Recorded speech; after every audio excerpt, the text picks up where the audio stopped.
Yeah!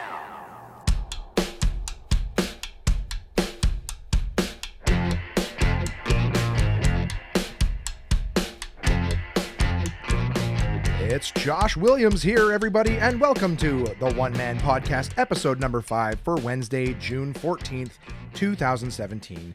Thank you for listening to me yet again. I appreciate you guys being here. Lots to talk about this week. I think I've been mulling over this all day. So it is Tuesday. I'm recording this the day before the podcast comes out. And I've been stalling today. There's some things that I want to talk about. It's at a delay already. Look, it's not. I don't want this to be a slow episode. I want to. Well, a few of the things I've been doing when listening to myself recording this is I want to talk a little slower. I'm a pretty, happy-go-lucky, fun-loving guy for the most part. So sometimes I'll end up laughing over myself when I'm talking. So I apologize for doing that. Again, just a new medium I'm trying to get, used to. But I'm really enjoying doing this. It is just me this episode. Last episode, the lady was on here with me. Just me this time talking. I've got a lot of things I want to share with you guys. We have a new sponsor this week that I will mention as of this morning. So that's pretty exciting for me. Last week, I talked right at the beginning of the episode about how I can see where in the world you guys are listening from. And I had mentioned that I do have a listener in Australia. It seemed 3 episodes in, 3 downloads each on a different time, from Australia.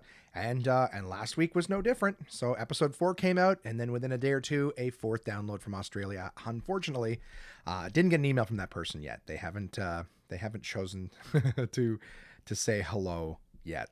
So that's kind of exciting for me. That might end up being our weekly nail biter. And at the point, the person might just be like, you know what? This could be someone who accidentally hit subscribe on my thing and has no idea that this podcast is being downloaded to their phone or computer on any kind of regular basis. So I hope someday the mystery is solved, but it is, as it stands right now, it seems that there's someone in Australia listening, which is very, very cool. I also have a ton of regular loyal listeners in Canada as well. And I'm really grateful for everyone who is listening to me on a regular basis. We're going to keep getting this thing funnier and funnier and more entertaining and more, spontaneous. Like I said, I'm better when I'm spontaneous. The more I'm trying to, hit a goal for you guys to achieve. It's like the same with comedy. I'm never going to write a joke that absolutely everybody loves. And you know what? Not every episode is everyone going to love. So I'm just going to tell you guys what's going on with me. That was the whole point of this podcast in the first place, was to connect with friends, family, fans, anyone who wants to know what's going on with me personally or in my comedy career. That's what this is for. So that's what it's going to be. All right. And if you guys just after a while are like, you know what? I don't give a fuck. I don't blame you.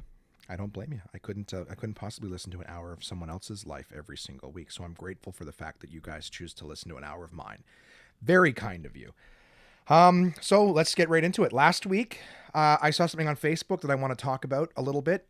There was a video of a woman in Philadelphia who had way too much to drink because she was asked to leave a comedy club. One of the opening acts had actually recorded the interaction between her and some of the staff and a police officer actually outside of the club. And what happened was she's standing outside of the club. You can see this video. All you have to do is type in "woman gets kicked out of comedy club." It's like the big thing that's blowing up. I saw it the morning after it had happened from the comic who posted it.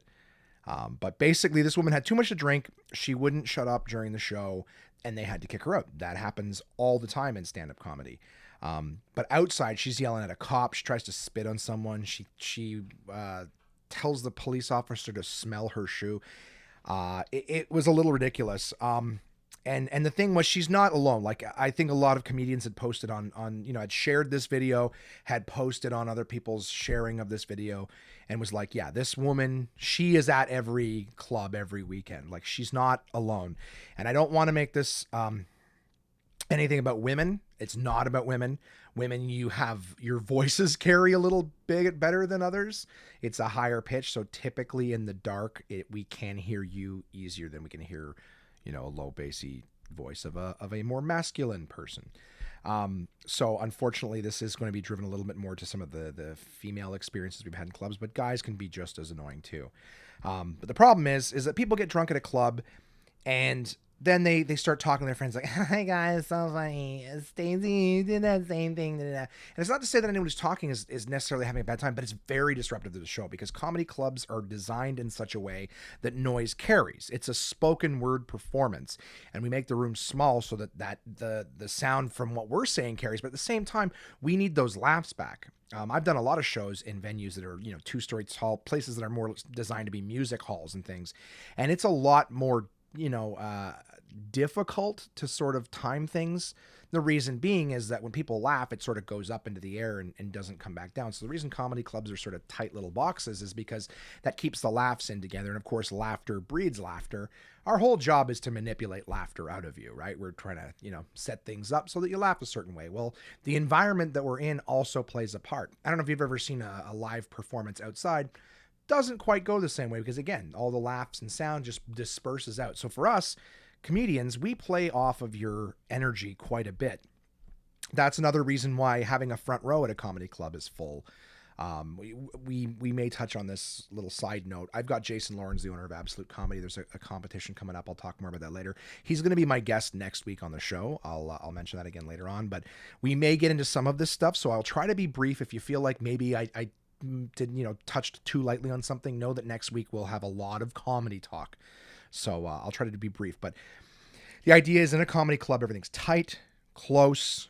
We want those laughs to bounce back because energy breeds energy, laughter breeds laughter, and we want everyone laughing, having a good time. But unfortunately, in this same environment, chatter carries too. Now, there's no problem if you're whispering in a comedy club because we can't hear you when you do that. But the second you add any tone in your voice, I know that my voice carries because there's so much bass in it. And that really carries in a small room, and people can hear the at the table next to them, sometimes more than they can hear the comedian. And the high pitched voice, oh my god! And so you want to get more shots? We get more. Yeah. What? We're just laughing. We're not even doing anything. So that's the doorman coming over and telling the guys you got to be quiet. I used to do door at Absolute. Way back when I first started stand-up, and I remember the amount of times I could hear them across the room what they were saying, and I'd go over and go, guys, I know you're having a good time, I just have to ask you to whisper because it's disrupting the show. I've had a couple people come over and complain, please just whisper, no problem. Tell them 2-3 times and they're like, whatever, who are you?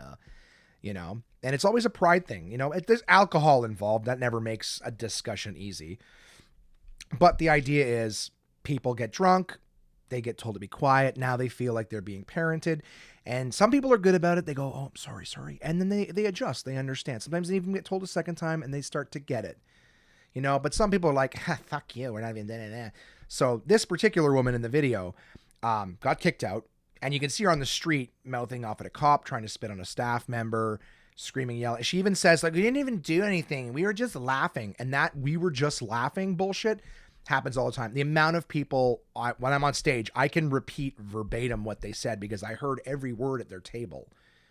They're so loud that, and then you turn it and just apparently we're not allowed to laugh. That's something too I mentioned. When I saw this video, I posted this video saying that, this happens at comedy clubs all the time. And places like Absolute will kick people out. This woman got kicked out because they're being too loud. They're disrupting the show. And the thing is, these people are the ones who the next day, the ones who get kicked out are the ones who will go on Facebook or Yelp or any of these rating ones and be like, 1 star. We went out for a night of good times and we're told to be shushed repeatedly. Apparently you're not allowed to laugh at these places.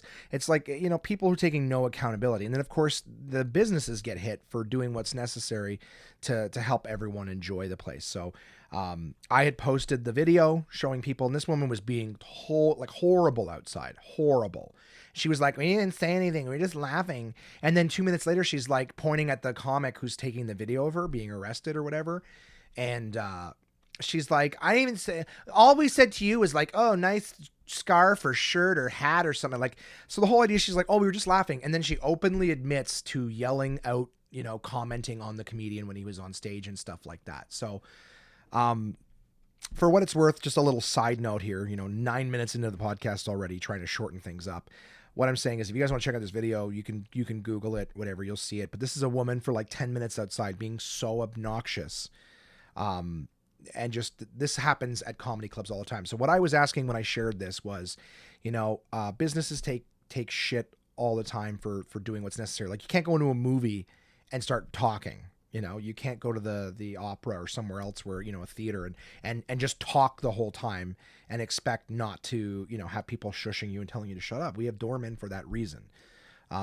So I said to anyone who's ever been to a comedy club that they enjoy, take a second and just give a positive review, because, people like this are always reviewing the clubs negatively because they're getting kicked out for completely unacceptable behavior. And I will say, in terms of the people who laugh, there's lots of great laughers. I've heard some of the funniest, silliest, goofiest laughs. The ones to the point where, like, they'll laugh out and it will actually stop comedians in their tracks just because it's so funny, and we'll laugh with them. Nobody has an issue with that. No one has ever gotten kicked out of a comedy club that I've been to or been aware of for just laughing. It's the people who have to repeat the jokes of their friends at the table or immediately start a conversation about, oh, that happened to me too. Remember when you did it? It's like, now you're talking. That's not laughing. You're talking. And no, that's not okay. But anyways, so that happened last week. That was, kind of a big thing that I wanted to share with people, and a lot of comedians wanted to share. We wanted people to see, like, yeah, this is what that looks like, and it's not the clubs kicking people out for laughing. Like, what kind of fucking business model is that? Hey, come on and have a good time. If you laugh though, we're gonna kick you out. All right, just be aware. Like, doesn't happen. Anyways, the one bad thing though is this woman in the video. She's like, I work for the media here. You're gonna hear about me. I'm not some fucking hood rat. I work for, 4 letters I don't remember. I don't want to misquote it or whatever, but she's on the street. I work for this. Now, something I don't agree with. She lost her job in the media for acting like a maniac on the street. She didn't say, she attacked the cop in the sense, like, verbally, kept saying, that's why everyone hates fucking cops, because you guys fucking arrest people for nothing. This woman getting ready to throw her shoe and spitting on people on the street for doing nothing. Oh, because I'm a girl, because I'm it was obnoxious to watch. However, her job fired her for being drunk on the street, which I thought was too intense. You know what I mean? Like, nowadays, like, you can't, it's so fucking scary. You can't do anything without being like, well, this could reflect. I mean, that's, social media is fucking scary like that. Even me on my podcast, like, I think I'm a pretty genuine person. I don't want to hurt anybody. I love everybody. I want everyone to win. But sometimes I will go, fuck, I hope I didn't say anything that could offend people without even knowing it. But that's the world we live in now. So I think way too much punishment. Like, she was loud. She was obnoxious. She got kicked out. She lost her money for the tickets. Like, that's the punishment. The punishment is you talk and get drunk in a show and you won't shut up. You get kicked out. To lose your job over it, I think that's too much, but whatever. So, long story short, short story, very long. Check out that video if you want to see what it looks like. But that shit happens in comedy clubs every single week. So if you are the person who likes to go out and get drunk and you're going to a comedy club, know that if you start talking, you will get kicked out. And when you're drunk and you're talking like this, we can fucking hear you. You're not laughing. People don't laugh in full sentences. So just be aware. Have fun. Go to a comedy club. For the love of God, support live comedy. It's great. But if you're going to get shit-faced and start talking, you're gonna leave. You're going to fucking leave. So yeah, that was a thing that happened last week. I was interested to share. Had a good weekend with the madame. We built a barbecue, which was fun. It's been a while, and we got the backyard all set up. So we thought, hey, you know what? Maybe a barbecue this year. She spearheaded that. Found a great one. I built it and put it together. She went out and picked up some spectacular burgers. These burgers were all, like, I don't know, fancy rich people burgers. You know what I'm saying? The kind where they mix everything in them to, for you. They're only $5 each for a fucking burger you cook at home. Anyways, they were good. I had a bacon cheeseburger with cheese and bacon right in the burger. Oh God, it was delicious. And I think she had the same. And then one of the kiddos had what was it, like maple chipotle burger. I'm like, these are spectacular. And because we bought the barbecue after work, and drove to one spot and then another looking at them, and then got home, and it took me like an hour and a half to build the damn thing. We got the burgers like 20 minutes before close, so they were half price. Yeah, savings, guys. That's what the One Man Podcast brings for you as well. Great economic tips to save money in your weekly endeavors. Oh, and I'm having my cold coffee that I haven't drank. Yeah, it's True North. I'm very patriotic in my coffee drinking. I won't say what company I bought it from, but if you're an avid coffee drinker, True North is a very popular blend, and you'll know where I got it from. So yeah, we built the barbecue, had some burgers, and then we watched by the kiddos wrestle. So we had just one the boy. I forgive me if it sounds weird. You're like, who the fuck talks like that? I don't want to mention the kids' names on the podcast. I'm not overly concerned. You know, I don't think like, oh, if I say their names, someone's gonna fuck them. You know what I mean? And the girlfriend's listening. I'm so sorry if that was super crass, Angel. I just mean that basically, why give more information on them than necessary? We got a boy and a girl, and I will say the boy, the girl, the young fella, the young madam, whatever it is, to identify them. So just if it sounds weird. So anyways, the young fella wanted to watch Friday the 13th. And so we did. We watched Friday the 13th. That was the original 1980 one, which didn't know had Kevin Bacon in it. Kevin Bacon was, I think he had 2 lines in the whole movie. He was in it for a while, but that was my first time ever watching Friday the 13th, and it was okay. It was all right. It was 80s. I think everyone knows what they know about Friday the 13th from other movies. Like I knew that, spoiler alert, not sure if it was part of your weekend plans or anything, but in the first Friday the 13th, Jason is not the killer. It is Mrs. Voorhees, his mother. Jason was a young boy at a park, or what do you call it? Summer camp? Well, park. Summer camp. And he drowned because the camp counselors were fucking instead of watching him. Now, yeah, so the mother comes back, murders camp counselors. In fact, actually, that seems to be like all they do in this movie is fuck each other. So, you know, but like he drowns in like the 50s, and then in the 80s they try to reopen the park, and that's when she comes back on a murder spree. So it'd be like, okay, he's an adult now. But kind of cheesy, like kind of really cheesy actually a lot of times in that movie. But I enjoyed it. You know, it was kind of like, okay, now I've seen the classic Friday the 13th movie. Time to watch the next 16 shitty ones or whatever it is. But kind of cool. The movie ends with the last survivor on a boat in the middle of the lake. I'm going to turn down the hotness here. The last survivor in the middle of the lake in a canoe, and the police arrive, and just as she starts to sort of wake up, a disfigured body pops out of the lake and grabs her and pulls her into the water. She wakes up later in the hospital and goes, "Where's the boy?" And she said, they're all like, "Oh, we don't know, ma'am. Sorry, we just found you in the water." "Oh, that means he's still out there." Very ominous ending. But it's kind of funny because it's supposed to be like 30 years after he drowned and he's still a boy. You know what I mean? A little boy in the lake. But then like the next year, I guess when the sequel comes, he's a full grown gorilla monster, 7 feet tall, running around killing people with his bare hands. You know, but hey, go to a horror movie and try to find logic. So that was, I honestly thought that was the worst movie I was going to see for some time. But oh, drum roll, everybody. We went to see on Saturday night, It Comes at Night. Wow. What? Spoiler alerts. Okay. I won't talk about it too long because we're already 20 minutes in and I've really not said much so far. But It Comes at Night is not a supernatural movie at all. The commercials make it seem that way. They show you things running around in the dark. They build a lot of emphasis on this red door that always stays closed. All I can say is the trailer does not give you an idea of the movie you're going to see. It is a lie. The movie contains 0 supernatural elements, none whatsoever. There's parts in the movie where the son has dreams, and all of the stuff that they show in the trailer, I shouldn't say all, but the vast majority of what they show, things running around in the dark and people sick or whatever, so to speak, you know, infected like zombies, it's all dreams.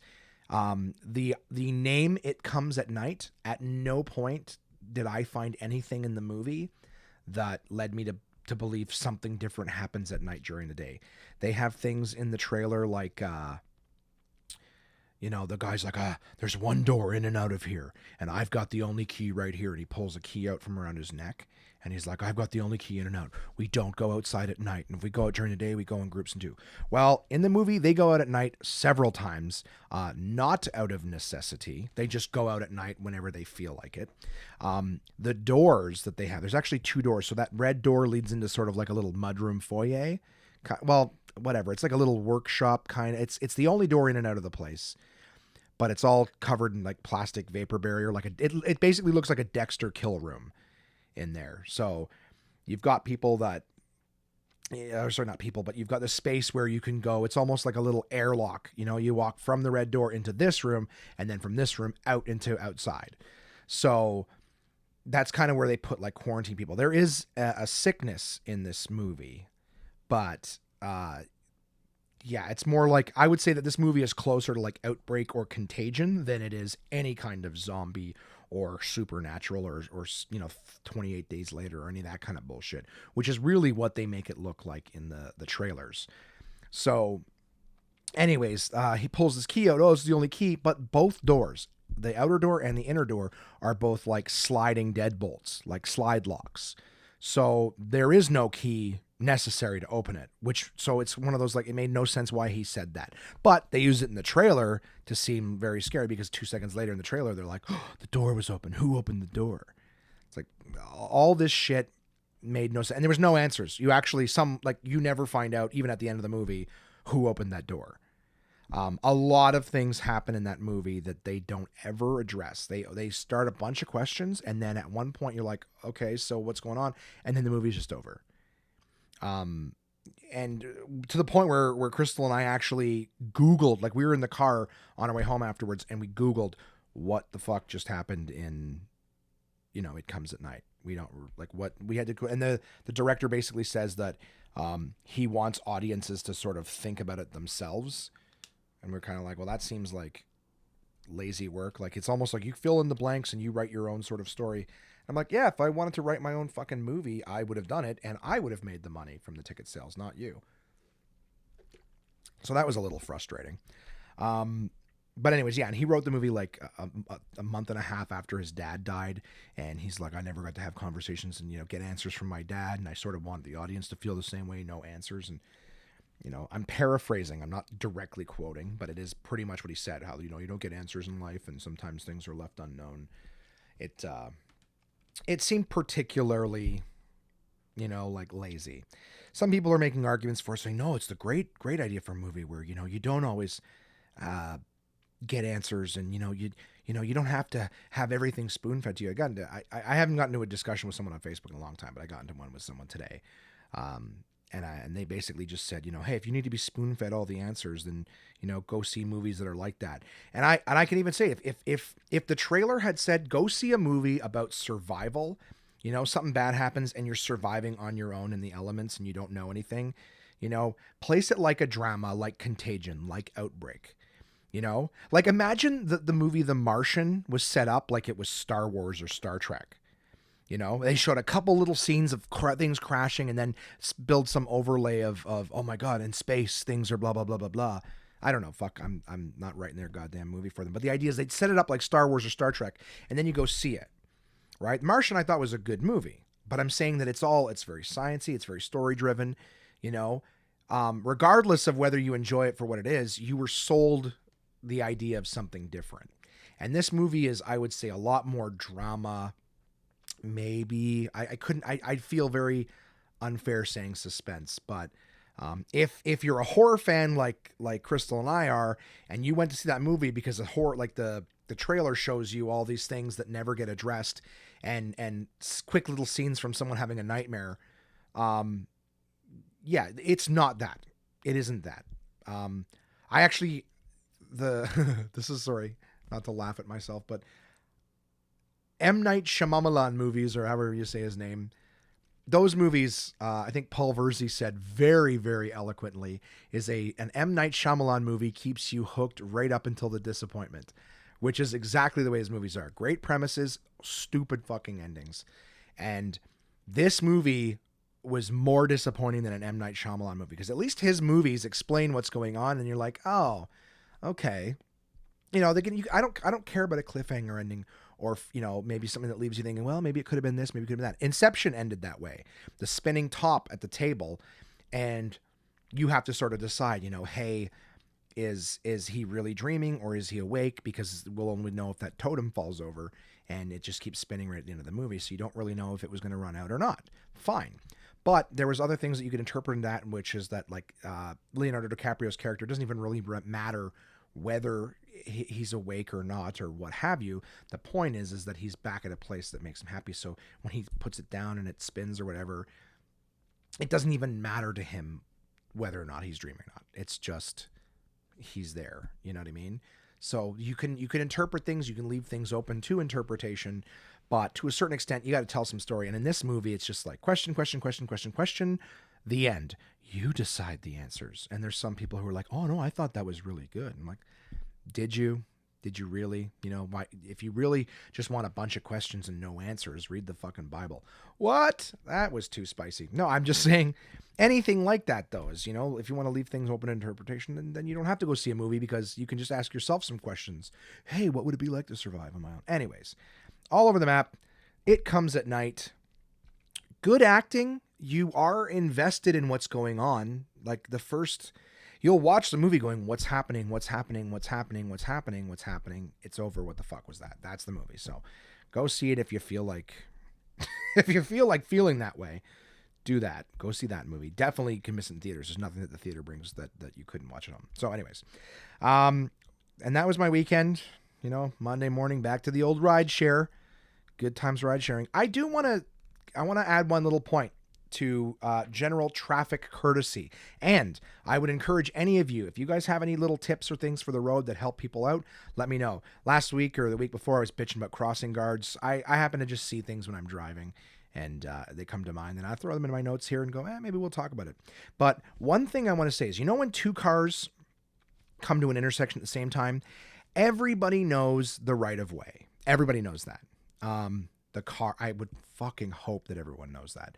The car at the rightmost area, all right, everyone's right is the same when it comes to an intersection. The furthest car to the right, okay, goes first. The right of way is a very easy way to remember that.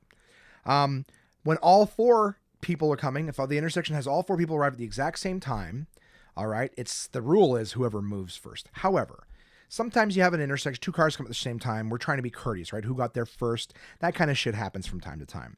Something I do, and my personal policy is, I like to let other people go first. I'm not usually in so much of a hurry. I can't be courteous to someone else, right? And the whole Gandhi, be the change you want to see in the world. Be courteous. Hold the door. Let someone go before you. Show some respect. What I do, my personal policy is, I wave people. I'll wave someone. All right. But my rule is, if I wave you, you go. Just like if you wave me, I go. Whoever waves first, that other person goes.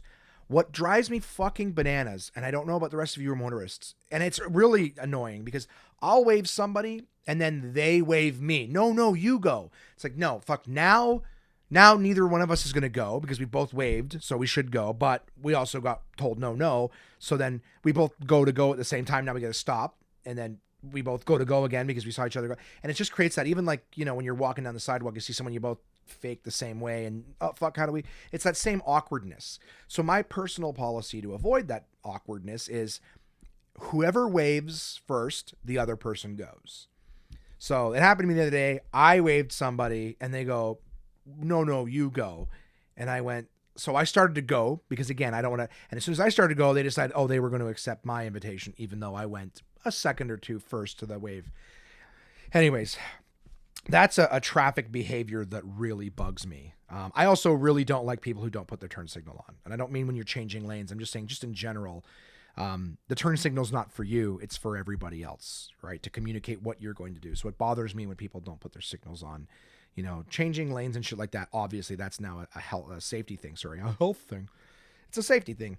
But, if you're slowing down traffic because you're going to turn in somewhere, right, on a street, turning into a parking lot or something like that, and you're just slowing down like an idiot, I'm going to freak out behind you. I'm going to lose my shit and go, what the fuck? Why are you driving so slow? And then all of a sudden you turn in somewhere.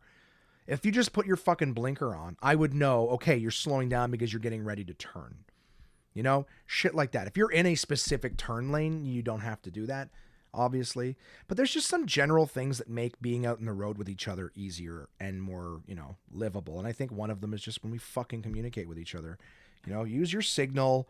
If I, wave you through, fucking go. If you wave me through, I'll go. Let's not act like, people bumping into each other. Again, these are the things that bother me. I don't have real problems. So, I do. One of the weird things about ride sharing, this is just a stupid story, but it happened the other day, not long after I put this in, so I thought I'd share it. I have to tear myself out of bed in the morning to go ride share. The money can be pretty good. I make sometimes about, anywhere between $15 and $20 an hour doing it for sitting on my ass in the car. I like to get a good night's sleep because I am responsible for someone else's life when I'm on the road, but, sometimes I can't. So not that I can't. Yeah, sometimes I can't get enough sleep, in which case I will not drive on that day if I feel tired in the morning. But when I get enough sleep, it is still very difficult for me to get up in the morning. I have to tear myself out of bed. And so what I do in the mornings is I will typically get out of bed, get dressed as fast as possible, get out in the car and drive and get a coffee. That's what I will do. The problem with doing that is that when I wake up in the morning, I will usually have my morning pee and then get dressed and get out in the car. Problem is, though, that there is two things that you can do in the washroom in the morning, and one of them doesn't usually happen to me until about 20-25 minutes after I'm awake. That's right. I'm an old man. I'm regular now. So what happens to me is I'll be out ride sharing, and then all of a sudden I'll be, maybe on the Queensway or something like that, the highway here in Ottawa, and then I will have to go. And I don't know if it's part of getting older or just the fact that I've destroyed my body, but when I have to go to the bathroom now, I don't get subtle warnings. I don't get a 5-minute or 10-minute clock before it becomes difficult and uncomfortable. I am told by my body, hey, stop everything. It's time. And when it happens to me, I'm stuck in morning rush hour traffic or something like that. So the other day I was driving and I received the notification and I was in a significant amount of pain immediately. And the problem was I was on the highway, merging in and out of traffic like everyone else is at that time of day. And I had a truck.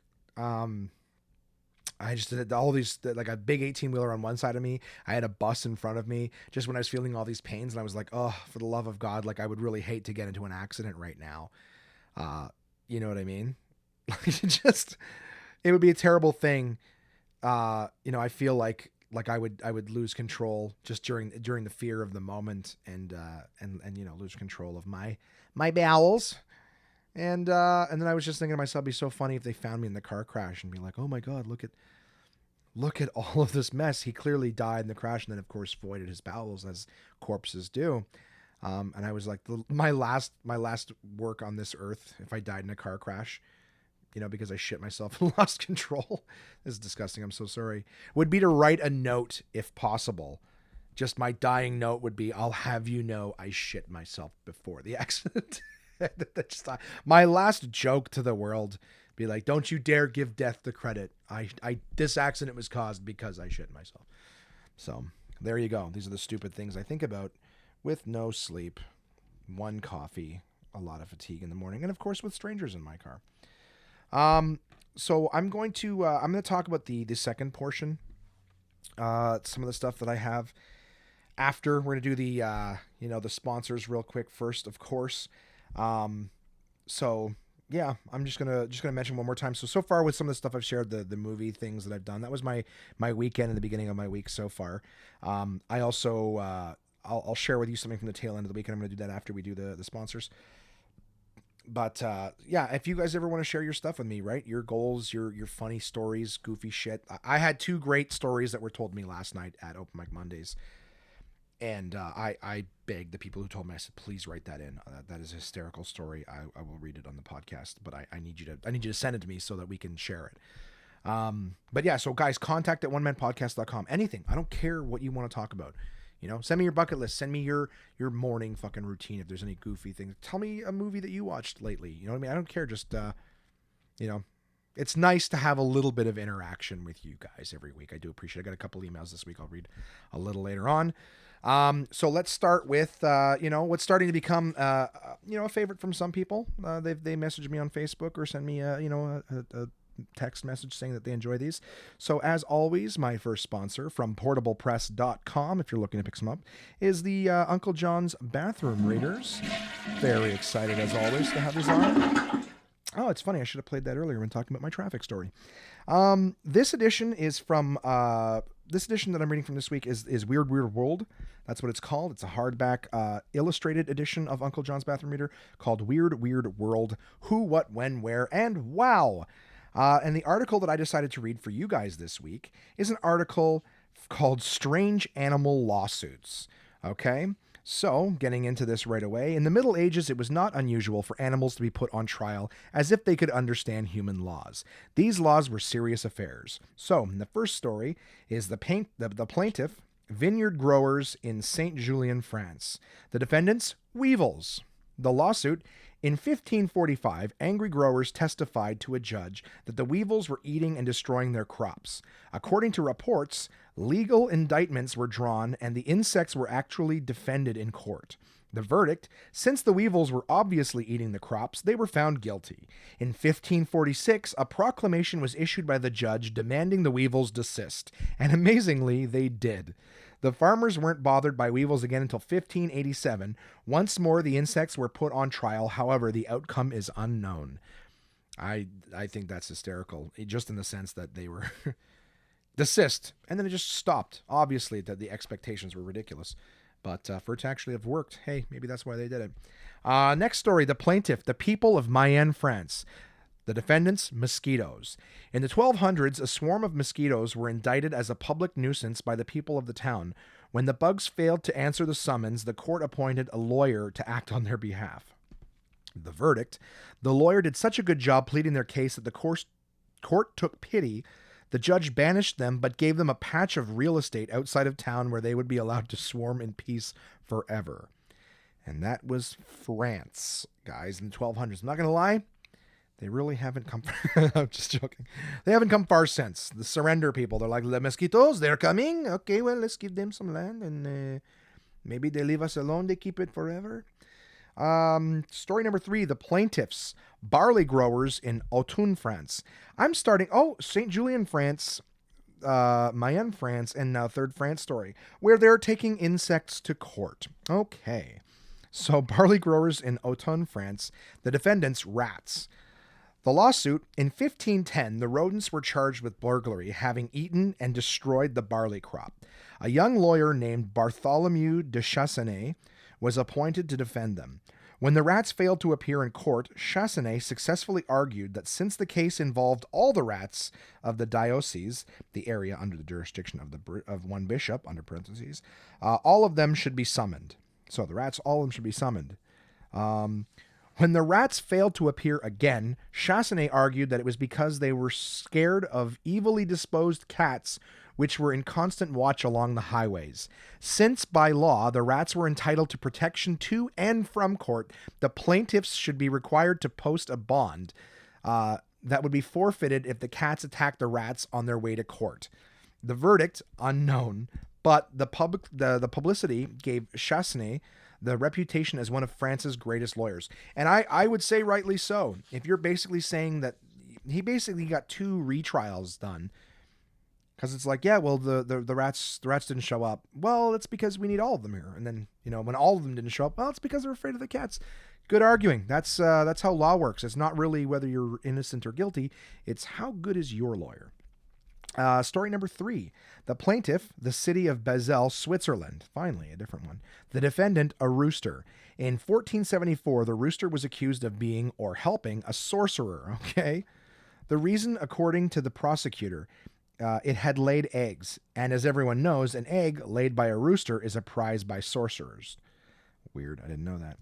On top of that, it was shown that Satan employed witches to hatch such eggs, from which proceeded winged serpents most dangerous to mankind. That is fucking weird. The rooster's lawyer admitted it had laid an egg, but contended that no injury to man or beast had been resulted. And besides, laying an egg is an involuntary act, he said, so the law shouldn't punish it. The verdict, the judge refused to allow the lawyer's argument and declared the rooster guilty of sorcery. Both the unfortunate fowl and the egg it had allegedly laid were burned at the stake. You've got to be fucking kidding me. Burned at the stake. I would kill for an Instagram picture of that a chicken tied to a stake being burned for heresy. I love these books. Where else are you going to get shit like this? The plaintiffs. Okay, so the last story. The plaintiffs, the Grand Vicar of Valence, France again. The defendants, caterpillars inhabiting his diocese. The lawsuit. In 1584, the Grand Vicar excommunicated the insects for causing destruction of crops and ordered them to appear before him. When they didn't appear, a lawyer was appointed to defend them. The lawyer argued his case but lost. The caterpillars were banished from the diocese. When the caterpillars failed to leave, the trial continued until the short-lived caterpillars died off. The vicar was then credited with having miraculously exterminated them. Okay, well, good for them. There's a little bottom section here with two other little things called Bizarre Beasties. Same page, so we'll read those two. These are two little stories about some odd animals. One of them is called Short Order Cook. Kanzi is a 31-year-old bonobo, a pygmy chimpanzee, who lives at the Great Ape Trust in Des Moines, Iowa. Under the tutelage of Dr. Sue Savage Romba, the primate can understand 3,000 words and say, in quotes, 500 by pointing at symbols. So it can understand 3,000 words and say 500 words by pointing at symbols. But Kanzi's most amazing ability is that he cooks his own food. It started when he was young, said Savage Romba. Kanzi used to watch the film Quest for Fire about early man struggling to control fire. He watched it spellbound over and over. Then she taught the bonobo how to light a match. Now, with human supervision, Kanzi can pan-fry his own hamburgers and roast marshmallows on a stick. Interesting. And last little story we've got here. Beauties on the Quack Walk. Beauties on the Quack Walk.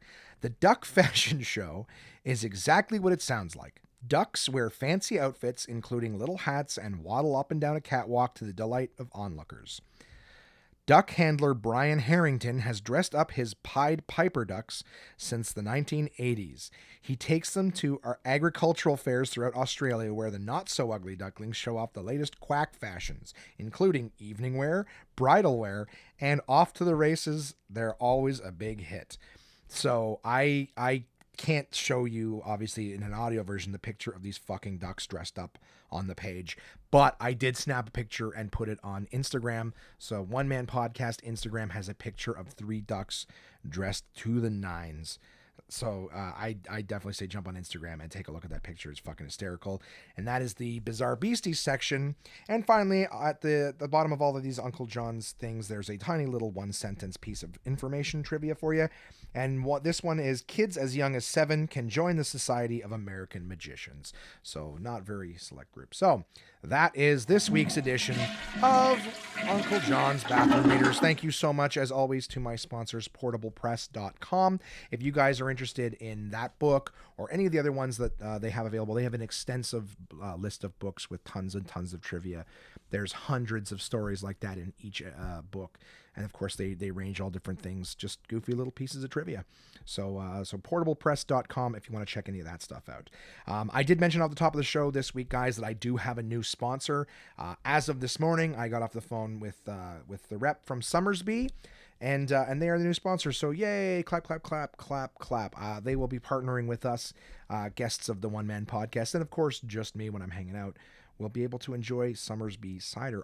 That is my drink of choice. That's what the lady and I were drinking when we recorded her episode last week. We like Summersby a lot. It's a cider with a bunch of different flavors that they have available. They also carry their Carlsberg, I believe, is the parent company. So they've got a bunch of different beers available. But I really enjoy the Summersby cider. Obviously, the apple cider is their main one. I used to try Strongbow, not to plug another company, but I'm not going to say anything nice about them. I used to try Strongbow, which was the first cider I remember being on the market, and it just tasted like really gross, flat I don't even know what to say. It tasted like apple cider vinegar, not apple cider in a sweet way.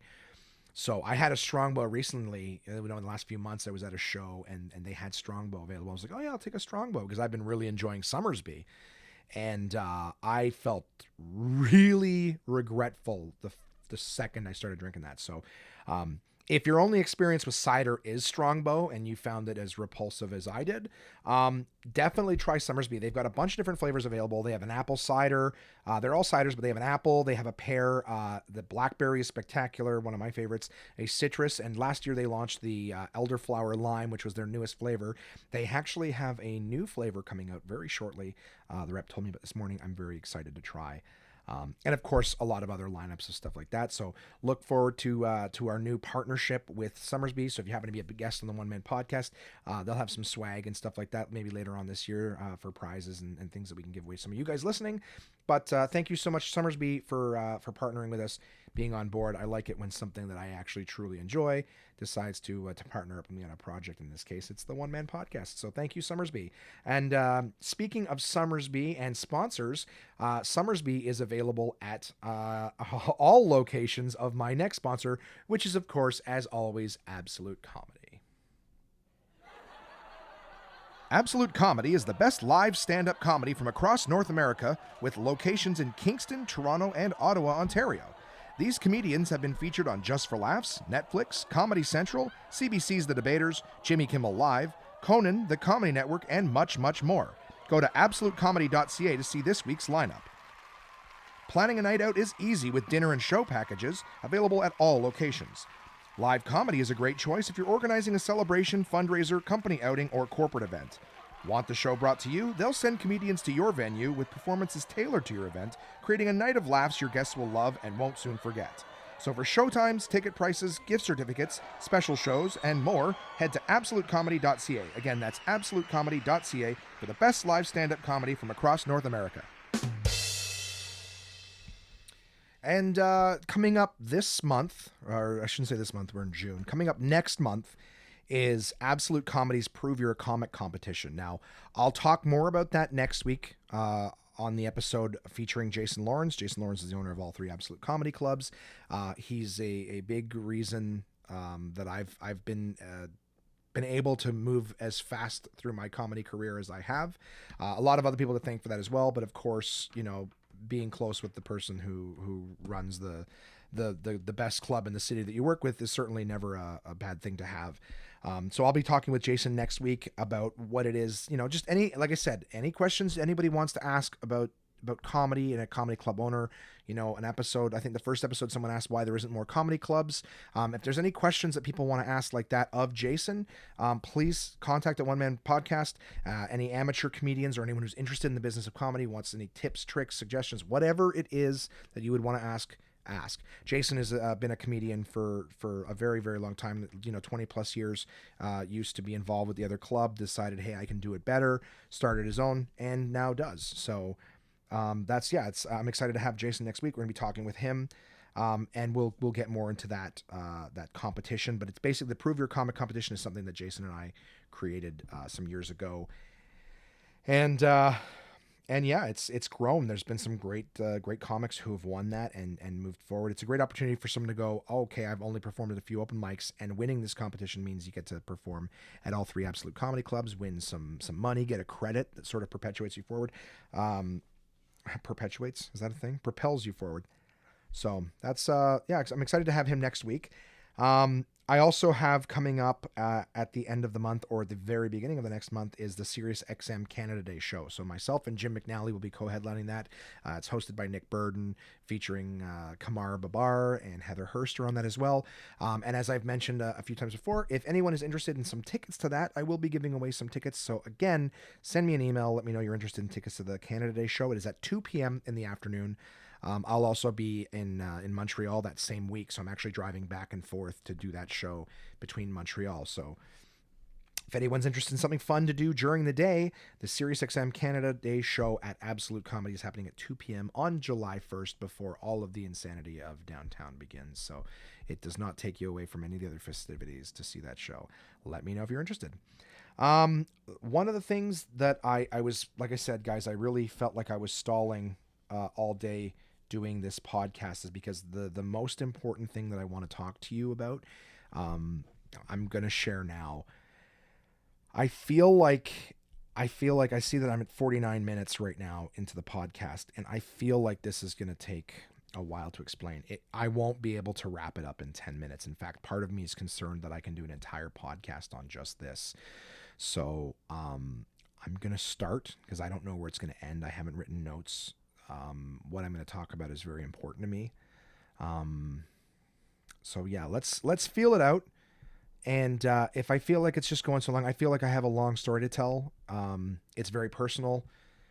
Yeah, and I'm wasting so much time just trying to build it up. I guess I'm just trying to play in my head right now with whether or not we should get all into it or maybe even just save it for another episode. I mean, it can't be next week. We got Jason on, so let's just dive in.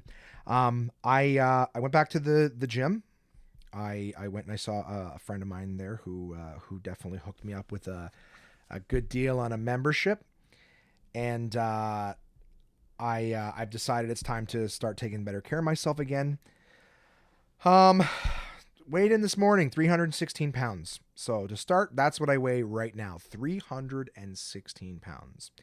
And that's not good for a multitude of reasons, health, everything like that. Nothing is lost on me.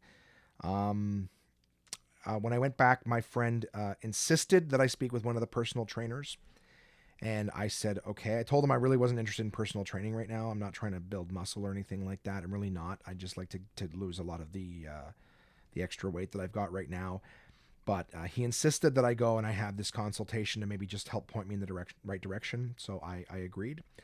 I went and spoke to this guy, and this guy, he's a personal trainer. His job, his business is selling personal training. Personal training is incredibly expensive.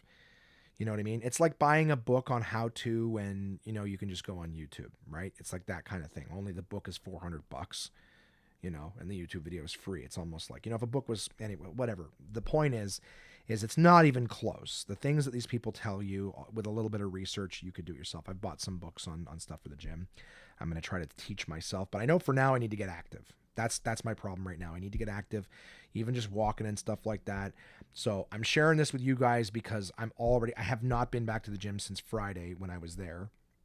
I could say the same thing that everyone else says, that I'm busy, but I've definitely made choices to do other things versus going to the gym. But that's part of one of the things I want to talk to you guys about. So I sat and I talked with this guy. He was the whole like, okay, so why do you want to join the gym? I said, I want to be healthy. I don't want to be, what does being healthy mean to you? And I'm like, dude, if we're going to talk like this, we need to be real. I'm like, listen, I have no problem talking to you. I appreciate your time, but I can't have a conversation where this is like a cultural thing to me. It's not important. If it had been important, I wouldn't be in this position that I'm in now. So, like stop talking. I go, do you talk to your friends at this when you go out? Hey guys, should we order some beers? Yeah. Well, what kind of beer do you want? Oh, I don't know, something tastes. Well, what is in a beer that you would look for? What are you looking for in an app? In your optimal happy hour, what would you see on that? Dude, just fucking talk to me. Being healthy means not being winded going up a flight of stairs. You know what I mean? Being able to see my fucking dick. Do you know what I'm saying? Like, let's not act like this. I'm clearly a large fucking dude. Okay? So being healthy. I want to be around to see the kids get older. I want to, if I get married to the lady someday, I want to look good in the fucking pictures. That's that kind of thing. I just want to be around, So we did this thing. He steps me on this. He goes, well, you want to get your measurement? We'll find out what % body fat you are. And whenever I'm in these situations, I'm always fucking a little cheeky because, like, well, of course not. Do I want to know exactly how much body fat I have? No. It's not going to be a number that's going to make me feel good. I'm already aware. You know what I mean? Like, I joke all the time that I don't keep scales in my house. I treat them like Ouija boards. I don't want it in my house. So I get on this thing, and this fucking machine, I have it in a folder somewhere, tells me I'm 73% body fat. 73. A quarter of me is everything else. Flesh, organs, bones. I am 70 fucking 3% body fat, which, and you know how it told me this? It went on my feet. I stood on this thing and it tells me exactly how much body fat I have based on my feet. I pretty sure that this machine, they fucking, they grease it up with fucking Crisco or whatever in the mornings. They just rub it onto the metal pallets. And this thing's like, yeah, it's all fat. It's fucking greasy. How do you know through your feet what percent of body fat you have? Right? Anyways. So I was immediately like, yeah, that sounds too high. I even asked other people what they thought. And I go, you don't have to pull punches on me. And I think one person was like, I don't know, dude, you're pretty fucking fat. Like, I don't know, like 48%. And I was like, yeah, 73. Killing it. I'm a fucking popsicle stick, and then a bunch of fucking ice cream on top of it. That's it. So I'm like, okay, yeah, that's got to change. That's got to change. That's why I'm telling you guys about my gym thing. I'm back in the gym. I'm going to tell you guys when I go and when I don't. I'll just make it a brief little check-in in regards to that. So, yeah. And if I don't go, if I go an entire week and don't go to the gym, I will tell you that. And after a while, if the weight's not coming down and I'm constantly not going to the gym, you guys, I'm not saying it's your job, but I'm just saying I'll let you know. I'll tell you the truth. And after a while, it's going to get pretty fucking embarrassing for every week to be like, hey, still not losing weight. But the story that I want to tell you guys, and we're at the 55-minute mark now, is that I'll try to make this short. Maybe if anyone wants to know more about it. I know why I've gotten to this point, in terms of my size. About 10 years ago, actually a little longer than that, if I think about it realistically, but at least a decade. We're going to go with at least a decade ago. I got this pain in my testicle. I'm just laughing because I'm trying to imagine you guys going, what the fuck is he setting us up for? This is God's honest truth. And some people close to me have known for surprisingly not that long, but I had a pain in my testicle. It would hurt to the touch if I moved or whatever. There was this horrible, it felt like someone was flicking me in the balls just to even touch anywhere near it. Like if I was sitting with restless leg syndrome or whatever, my leg was shaking, it would feel like someone was flicking me in the balls or something. And it scared me. And the reason being is, and this is the big sort of admit, and I guess, I would tell someone in a conversation if it went that way, but, my biggest fear in life is death. I've been afraid of death ever since I was a little kid. It's the whole thing of death scares me. And whenever I say that to someone, I always get the whole, well, death is just a part of life and all those things. But I have like an anxiety fear of death. I can't go to sleep at night with no music or TV or something on in the background, because my thoughts will go to dark places. I will think about my own mortality and the human condition and things like that. And it will scare the shit out of me. Sorry, I hear a buzzing noise in the background. I would imagine someone's fucking weed whacking or something outside. So I really hope it doesn't make it to the final cut. And of course, at a great moment to derail that. But I have a very big fear of death. Sorry, I'm stomping on the floor, hoping to get the idea that I'm recording. Sorry, guys. It's live recording here.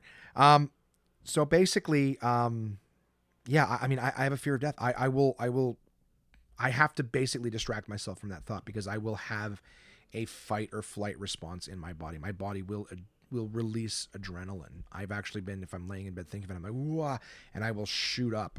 I can't move that fast if I want to, but my body will shoot adrenaline into me like I'm being attacked. That's how much the thought of my mortality and everything scares me. And when I first got this pain, I was terrified. I was terrified that it was something like testicular cancer or something. And I've made a lot of stupid choices in my life, and one of the things that I did at the time was like, I didn't want to know. And that doesn't make sense to a lot of people because obviously, in talking about people afterwards, like, yeah, but if you have it, then they catch it, they can fix it. And I'm like, yeah, but sometimes it's too late. And I don't know if this is going to make sense to you guys. I'm just telling you where my head was at the time. For someone who is afraid, and I'm still 35 years later. When I was young, I used to hope that I would outgrow my fear of death and find some sort of comfort in it, and I haven't. I've had discussions with people about religion where I've said that I am not religious, but I am envious of people who are, because they have a comfort, in the afterlife and things like that.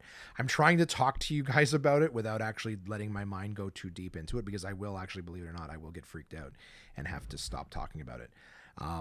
But that thought terrifies me, and I remember when I first started having these pains, um, I didn't want to know, because you hear about people go in and they get the tests, and all of a sudden there's that scene from Breaking Bad or whatever it is. Um, I told you guys, I think, that a long time, maybe I haven't, but I didn't watch Breaking Bad for a long time, even though it was a great show, is because it was about a guy who's dying of cancer, and just that thought in my head while I had this pain going on, I was like, I don't want to know about that. I don't want to think about it. I used to have to turn off the Our Lady Peace song because the guy goes, blah, blah, blah, blah, blah, blah. Wish she'd never heard of cancer. Like, just hearing that fucking word in my head was a huge buzz. It scared, like, would just make me think of that. So I guess I've said a few things and haven't really addressed it, but I had this pain and I didn't want to know. I didn't want to get it checked because this was my logic, which is flawed, I know, but in my head I was going, if I go to the hospital and they check me and they tell me that I have cancer, oh, you have 6 months or whatever it is. Um, some people are like, well, maybe they can fix it, but I was like, you know what? If I do have cancer right now, and I go and someone tells me, oh, you have 6 months to live, I go, I'm not gonna live for 6 months. I'm not gonna keep being myself. I'm going to, because of my fears and everything, I'm going to go into a depression and I'm going to be done. My happy-go-lucky nature, all that stuff, is going to exit out of me. And this is before I had ever dreamed of being a comic. This was just, just happy, funny Josh. I was like, I'm gonna stop being me. Do you know what I mean? Like, I'm just gonna be depressed. And people who know me closely know that when I get, depressed, I can be pretty fucking negative. Like, it doesn't come back. And so I'm like, you tell me I got 6 months to live. I'm not going to live for 6 months. I'm going to stop living now. I'm going to stop being me, and I'm going to just exist for those 6 months. And maybe that happens to some people. But I thought in my head, my logic was, but if I don't know, if I'm going to die in 6 months, I'd rather keep living on the hope that I don't have it, right? As soon as you tell me that's the death sentence, but let me just live and be me, which I know doesn't make sense, but it made sense to me at the time. That hope, right? We all know people can do things with hope. So I had this pain, and I ignored it.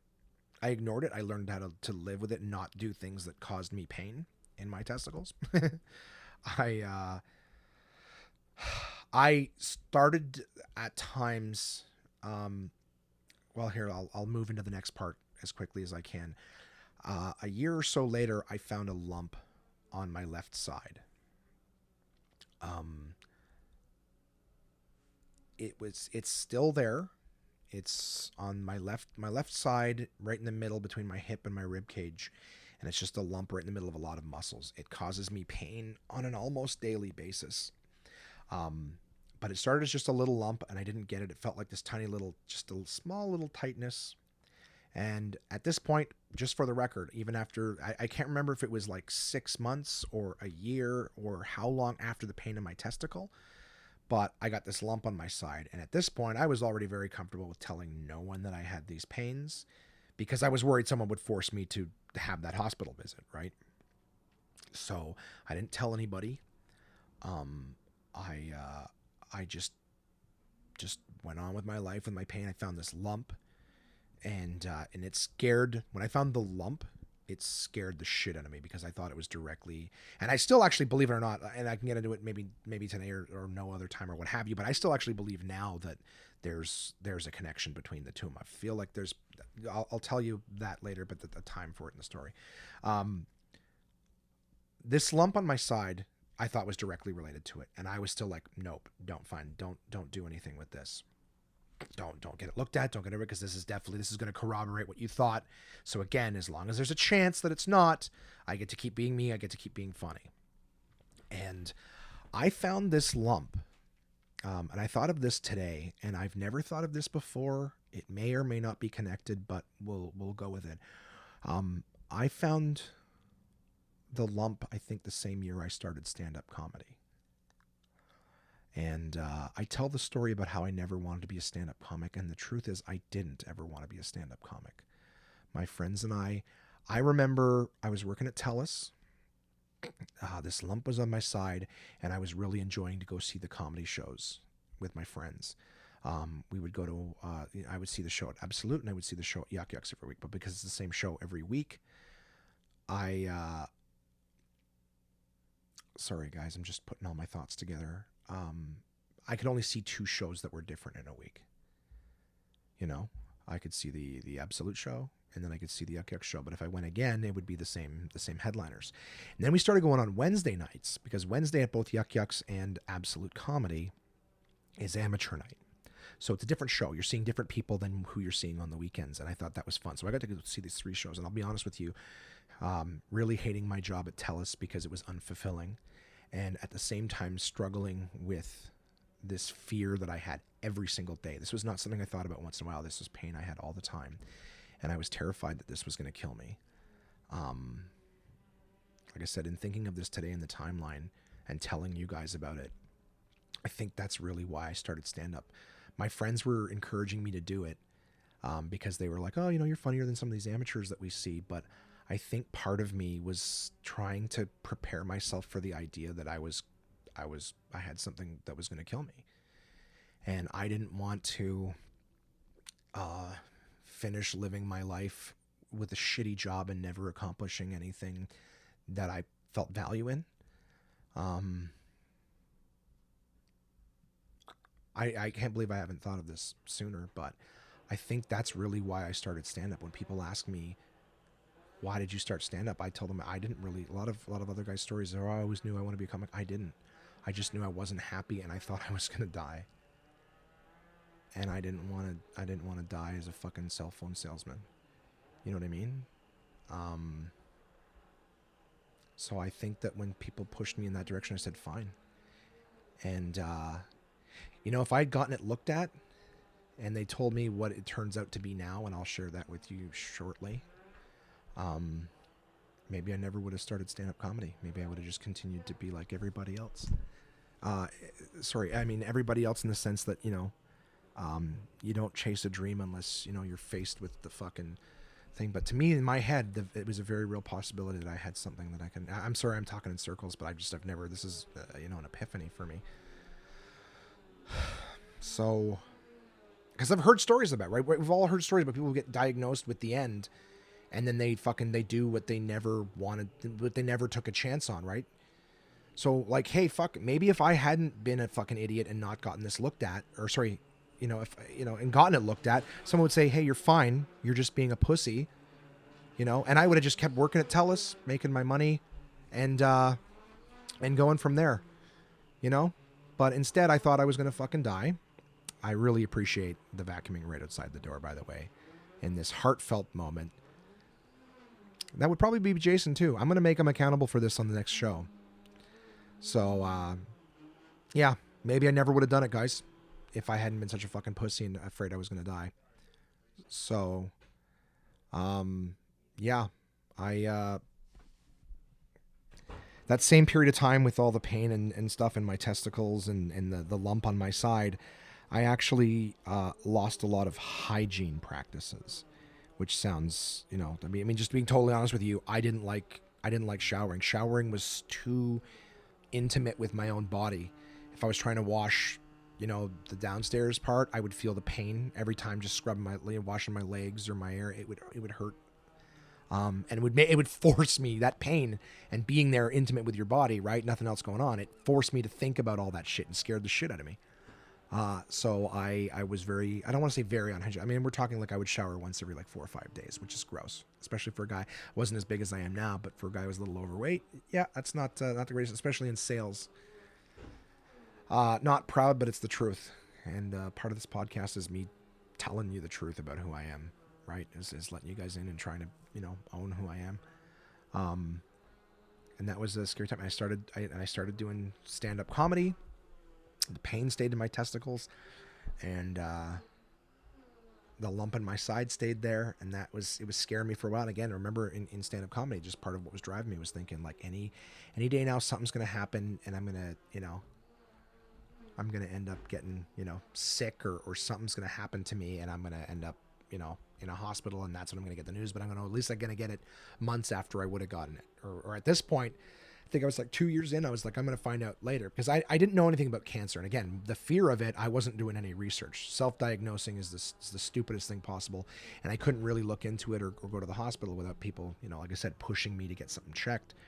Nobody knew. I was a couple years, a year or so into stand-up. And I think when Crystal and I started dating and we were getting serious, that was the first time where I had to think to myself, like, okay, now I want to have a relationship with somebody. Am I putting them in a position with someone that, could be dying?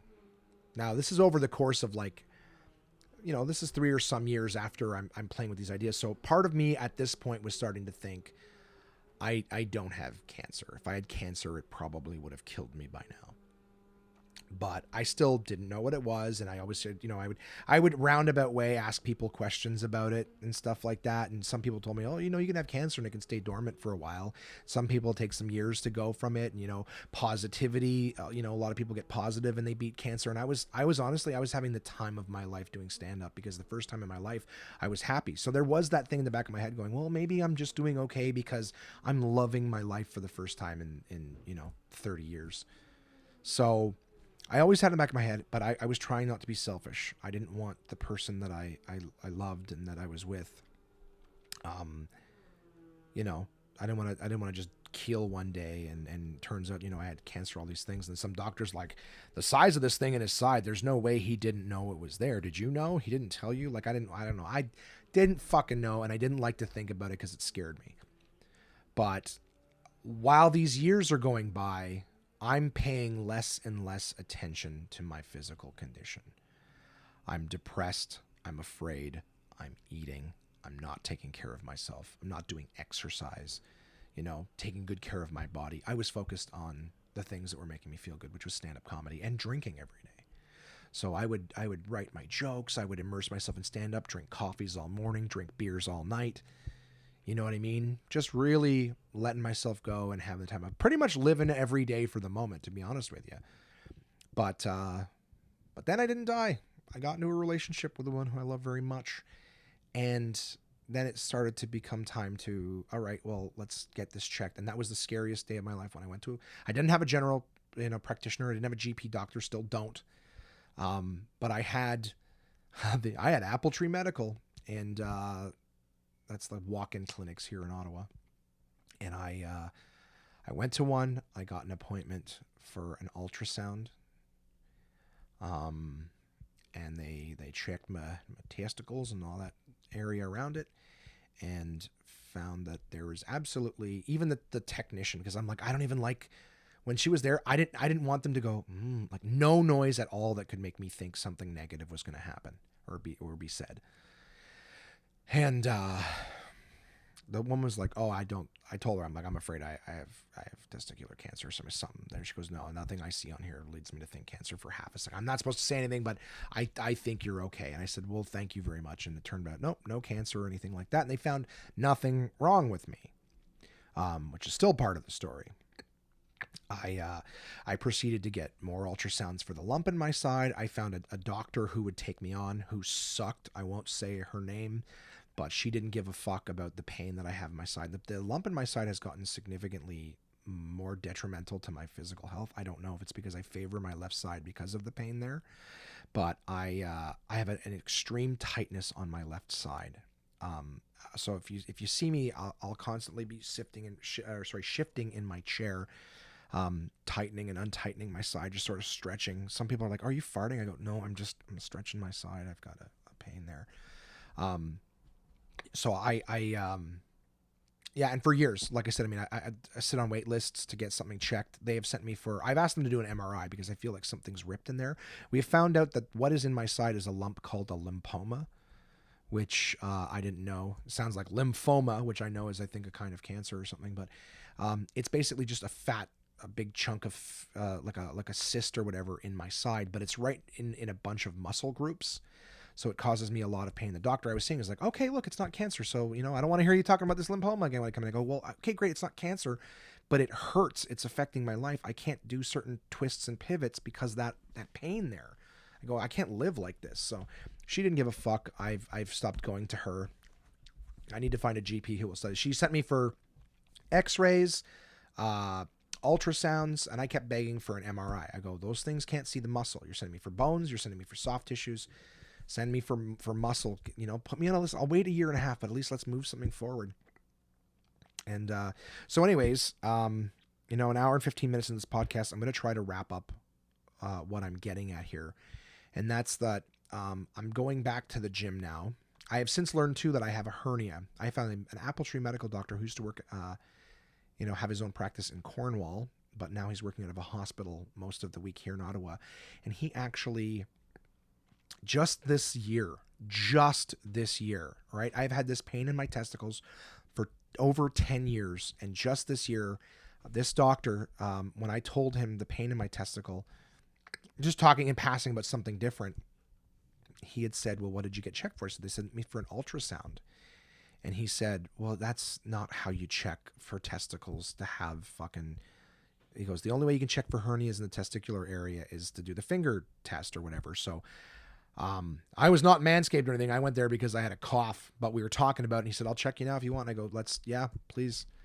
So I dropped trow, and he stuck his fingers up there. He asked me to cough on one side. He goes, okay. And then he asked me to cough on the side that was more. And he goes, okay. So he said, yes, you have a hernia right, up inside the wall. You have a hernia. I can feel it right away. Even before you coughed, and it just confirmed it. And he said, here's the problem. You can go get this fixed, but what they use now to repair hernias is like this metal mesh stuff. He goes, it's what they're using now. It's not, it'll fix the job. The problem is that he goes, you have a lot of coughing and allergies and stuff you're seeing, which is a completely different subject for another day. I'm getting allergy shots and stuff, but I cough a lot. And he goes, if you're coughing all the time, and you're out of shape and you're planning on doing surgery, he goes, that mesh has been known to rip and tear because your skin heals through it. Your insides heal into this mesh and you start coughing and stuff, and you can tear yourself up and make it worse on the inside. And his suggestion to me was, he said, if you have found a way to live the last 10 years with this and haven't needed the surgery, he goes, I would suggest continue going that route.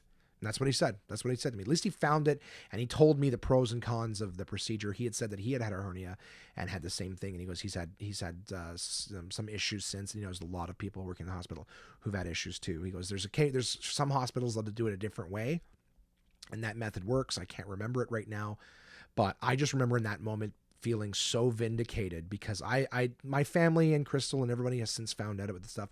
Once I started getting it looked at, I was able to talk about everything and feel a lot better. As soon as someone's like, no, it's not cancer. Obviously I felt stupid for not getting checked sooner. And now my policy is anything happens, go get checked. I've overcome that fear portion. That was a young man's fear. But,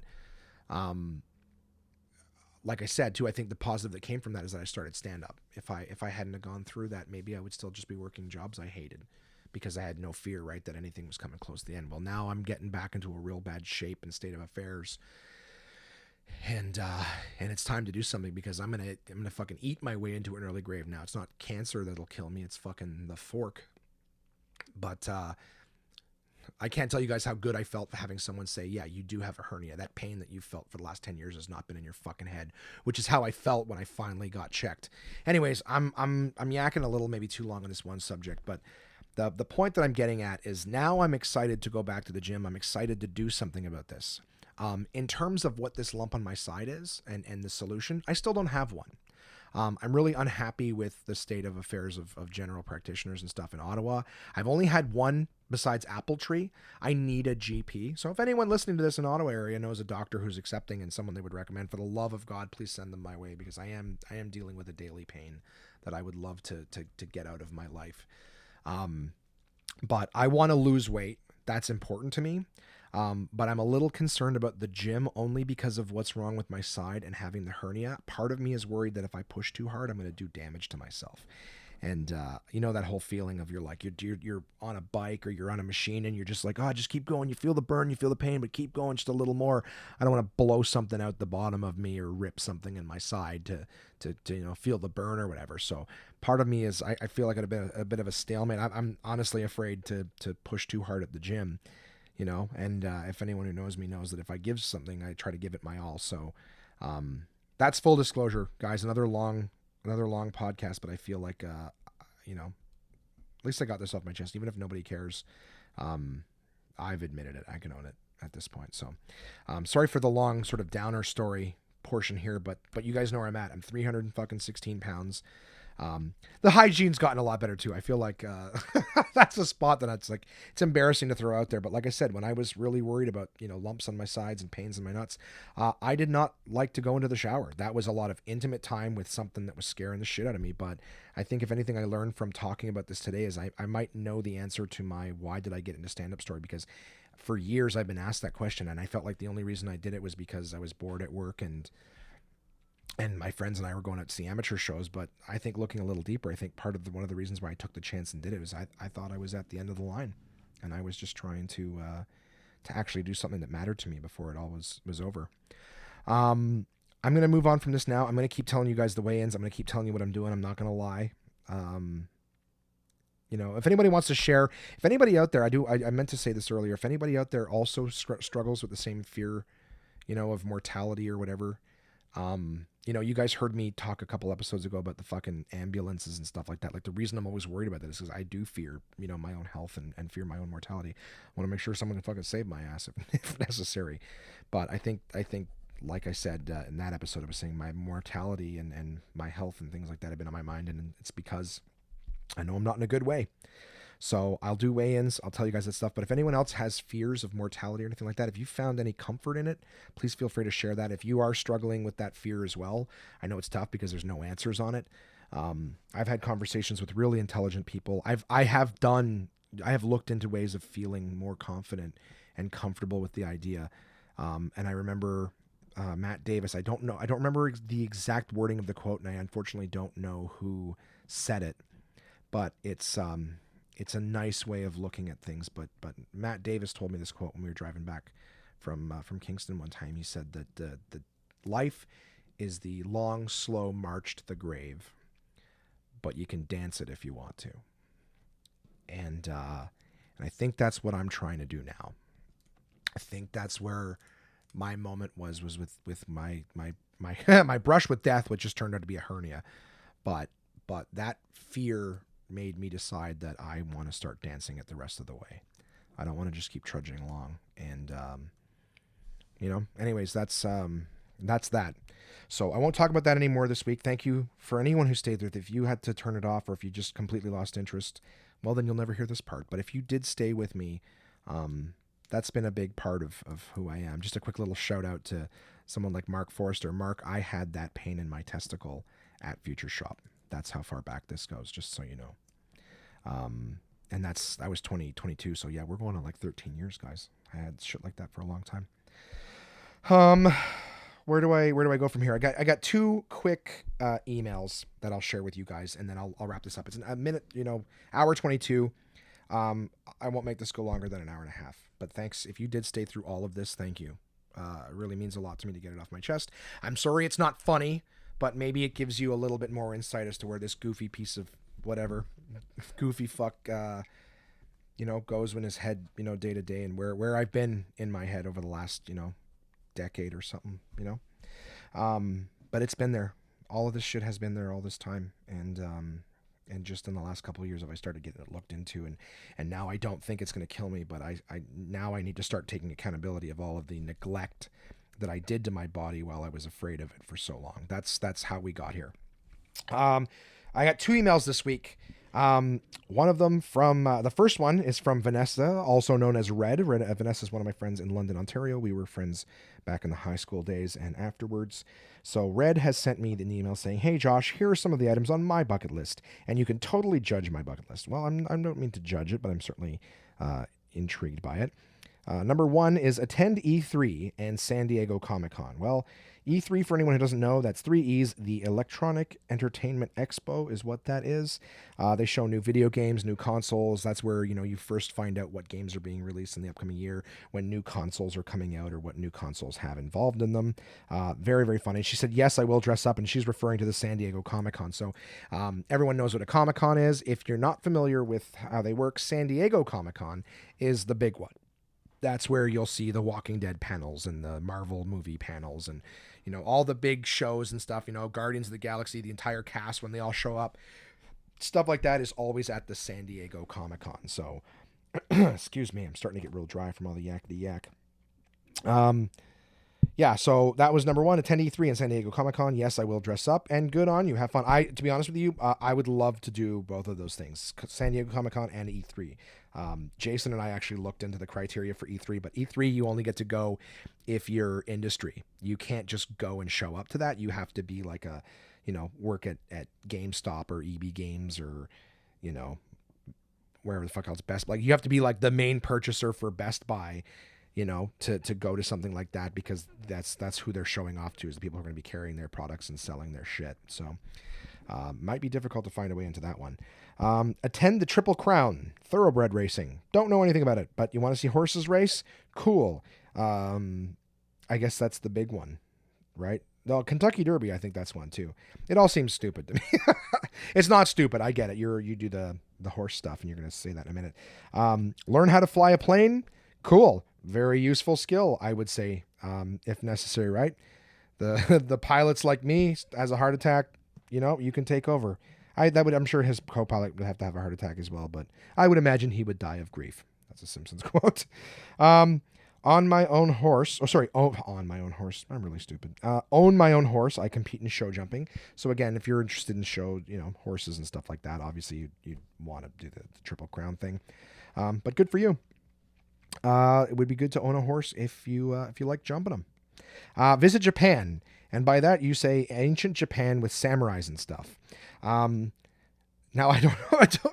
I don't think that they have samurais in Japan anymore. I'm pretty sure that there was only one left, and it was Tom Cruise. So the last samurai has come and gone, unfortunately. Do you mean like time travel, or just where the samurais were? Because you can do stuff like that, right? They have places where you can go where things used to be. You know what I mean? You can go see the Colosseum. That's where gladiators used to fight. They got prisons that are closed now where they used to have inmates. Fun stuff like that. But yeah, that's cool. I don't think there's anything wrong with that. You said stay at the Turtleman Resort. Now, you sent me a link for that, and I tried to look at it, but it looks like just a nice resort. Palm trees, sands. So it did lose my interest. I didn't think there was anything unique to it. It lost my interest pretty quick. However, your last item on your list, which was tour the Serengeti on horseback. I looked at that link, and that was super cool.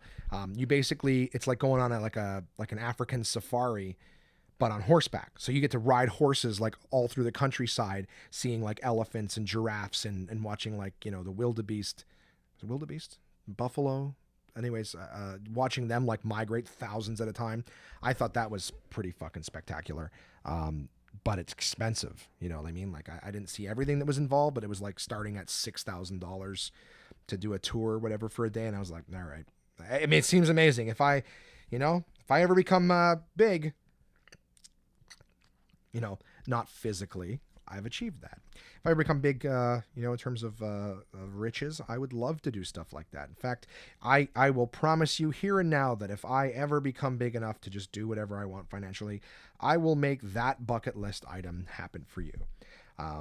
There's a lot of my own and of my ladies that we will be doing before that, but I will do that for you, because that is something I too would like to do. So as long as you don't mind mine and and maybe some other people of my choices company on that trip, We will make that happen for you. That's what you end your email with. Those are the things I can think of off the top of my head. Great show, buddy. I think you should record in the day or at a time when you aren't worried to be loud, because I feel sometimes you were trying to be quiet because it's nighttime.